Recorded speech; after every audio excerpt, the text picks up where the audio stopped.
દેશમાં કોઈ આર્થિક કે અન્ય સંકટની સ્થિતિ ઊભી ન થાય તે માટે વડાપ્રધાન નરેન્દ્ર મોદીએ દેશના નાગરિકોને એક ખાસ અપીલ કરી।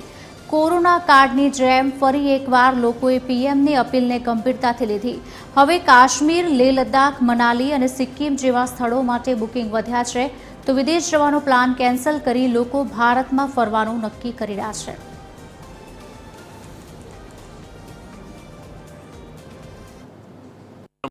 જ્યારે વડાપ્રધાન શ્રી અપીલ કરી ત્યારે ઘણા બધા બુકિંગ થઈ ગયા હતા, તારીખો નજીક હતી, એટલે એમાં તો અત્યારે પ્રવાસીઓ જવાના, કારણ કે ટિકિટો નોન રિફંડેબલ હતી, નોન કેન્સલેબલ હતી અને વિઝા પણ આવી ગયા હતા। પણ હા, એની અસર 100% જૂન મહિનાથી ઓનવર્ડ જે પ્રવાસ હોય 15 જૂન પછીના, એ તમામ પ્રવાસીઓ ડાયવર્ટ થઈ રહ્યા છે। ચાહે લેહ લદ્દાખ જઈ રહ્યા છે, કાશ્મીર જઈ રહ્યા છે, હિમાચલ, ક્યાં સ્પીતિ વેલી, ક્યાં આસામ, મેઘાલય અને અરુણાચલ પ્રદેશ તરફ વળ્યા છે અત્યારે। તો એ જોઈ શકાય છે કે વડાપ્રધાનની અપીલનો 100% અસર થઈ રહી છે અને સારી જ વસ્તુ છે।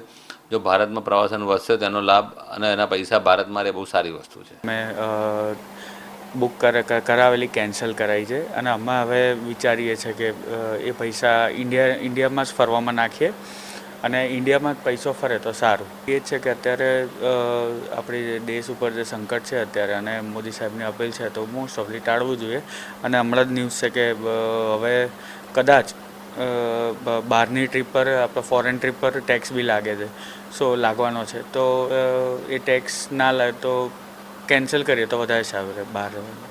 વડાપ્રધાન નરેન્દ્ર મોદીએ દેશને અપીલ કરી છે કે જો શક્યતા હોય તો દેશમાં જ પ્રવાસ કરે, વિદેશ પ્રવાસ જે છે તે ટાળે। આપણી સાથે એક પરિવાર છે કે જેઓ વિદેશ જવાના હતા, પરંતુ વડાપ્રધાનની અપીલ બાદ તેમણે તેમનો પ્રવાસ કેન્સલ કર્યો છે।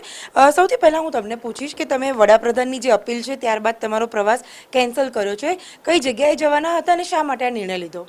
અમે એકચ્યુઅલી મારી સિસ્ટર આવવાની હતી ન્યૂઝીલેન્ડથી, તો અમે લોકો બેંકોક, પટાયાનું પ્લાનિંગ કર્યું હતું જવાનું। પણ પછી સાહેબની અપીલ જોઈને અમને પણ એવું લાગ્યું કે આપણે ઇન્ડિયામાં પણ ઘણી બધી સારી સારી જગ્યાઓ છે જોવાની, તો પછી અમે એ કેન્સલ કરીને અહીંયાનું ગોઠવ્યું। તમે ખાસ જો વાત કરીએ તો કઈ કઈ જગ્યાએ જવાનું વિચારી રહ્યા હતા અને ક્યાં જવાનું પ્લાનિંગ કરી રહ્યા છો? અમે લોકો કાશ્મીર છે, સ્પીતિ વેલી છે, કેદારનાથ છે, એ બધી જગ્યાએ વિચારીએ છીએ। પણ હવે વિચાર્યું છે કે અમે લોકો કેદારનાથ જ જઈએ, તો આપણી સરકારને બી આપણે નાણાકીય મદદ થઈ શકે। અચ્છા આંટી, ખાસ પહેલાં પણ આવો સમય હતો, કોવિડ વખતે પણ દેશને લોકોએ સહાય કરી હતી, સપોર્ટ કર્યો હતો।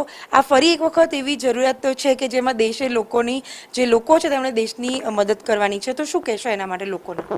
એટલે જ આ છોકરાઓને એ જ અપીલ અમે કરીએ છીએ કે તમે અત્યારે બહાર ના જશો ફરવા, જ્યાં જવું હોય તે ઇન્ડિયામાં જ ફરો અને ખુશ રહો, અને આપણો પૈસો આપણે ઇન્ડિયામાં જ રહે, એમ વિદેશમાં ના મોકલાઈ શકો। શું અપીલ કરશો? લોકોને આપણે એ જ કહેવા માંગીએ છીએ કે તમે બહાર ના ફરવા જાઓ, ઇન્ડિયામાં ને ઇન્ડિયામાં જ તમે તમારી રીતે ફરો।